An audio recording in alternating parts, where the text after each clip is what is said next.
As of right now, despite some of our best efforts, the ocean still remains about 80% unexplored.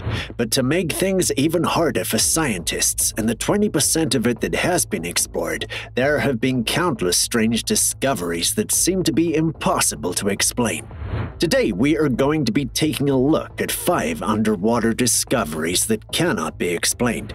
Be sure to stick around until number 1 to see underwater architecture that has scientists scratching their heads since its discovery. And hey, if you enjoyed today's video, please sure to leave a like, comment, and subscribe, and slam that notification bell so that you don't miss any of our amazing uploads. The Train Graveyard. Could you imagine diving underwater and unexpectedly coming across not 1, but 2 massive steam locomotives?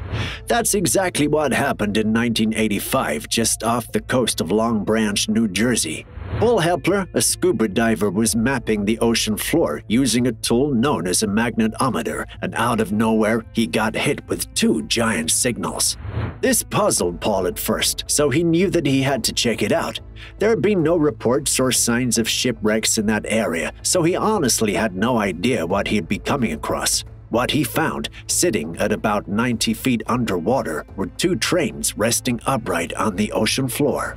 Railroad enthusiasts immediately began examining the photos that were taken of the 2 trains, and it wasn't long before their models were identified.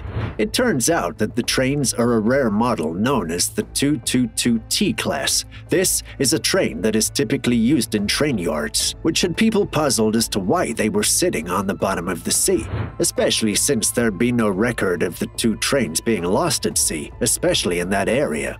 However, the most common theory is that the trains were being shipped to New York from Boston, and during the journey, they got swept off the ship, though it's still a wonder why this was never reported.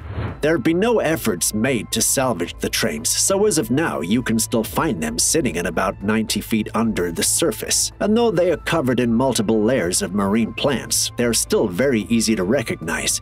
Both trains sit relatively close together, and is certainly a sight to see if you are in the water. Atlet Yam.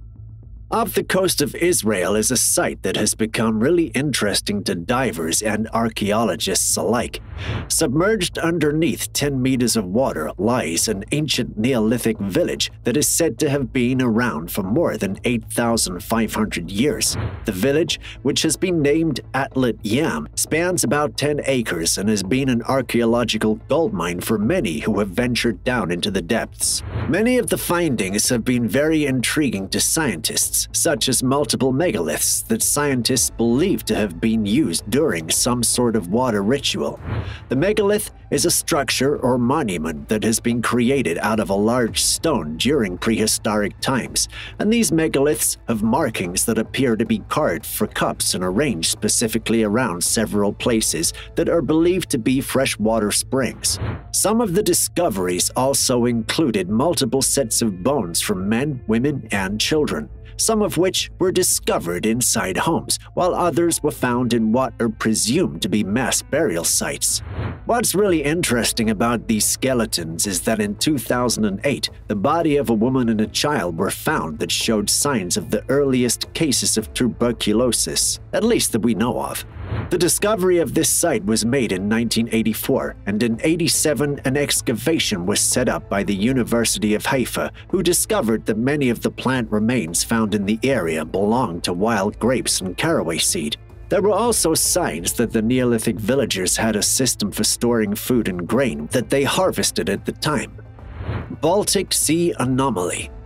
Back in 2011, a team of divers led by Peter Lindberg and Dennis Aberg discovered something very interesting while they were hunting for treasure along the floor of the Baltic Sea, which has since been given the name the Baltic Sea Anomaly. It was there, around 300 feet of water, that a giant structure was discovered.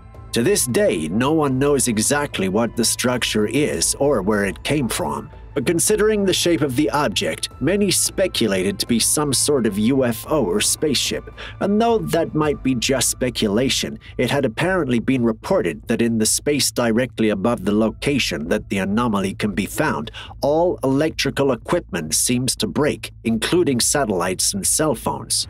There are also people who believe that the structure is something that occurred naturally over time, though many would argue against the shape being something that would just form in nature. Its sleek curves and shape make it look like a ship straight out of a science fiction movie.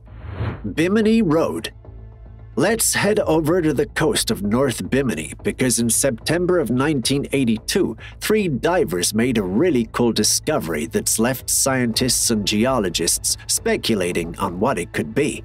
Off the coast of North Bimini, about 18 feet under the surface of the water, sits a series of limestone blocks, all of which are roughly a rectangular shape, and the placement of these blocks has left people scratching their heads.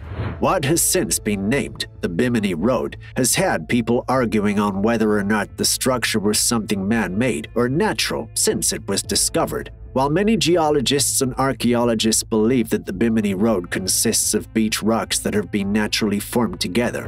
However, no one can deny that the arrangement of the road is something that does not appear to be natural. Instead, it's something that seems to have been laid out in a specific way for a specific reason. Some people speculate that it was used as a road of sorts before being submerged underwater, hence the name Bimini Road, while there are others who believe it to have been a wall constructed by a nearby town or village.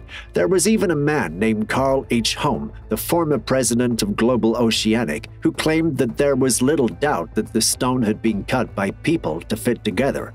Then there are those who believe the formation to be something that wasn't natural or man-made. Some turn to aliens as the creators of Bimini Road, though that seems to be the theory that is the least supported. The Yananguni Monument.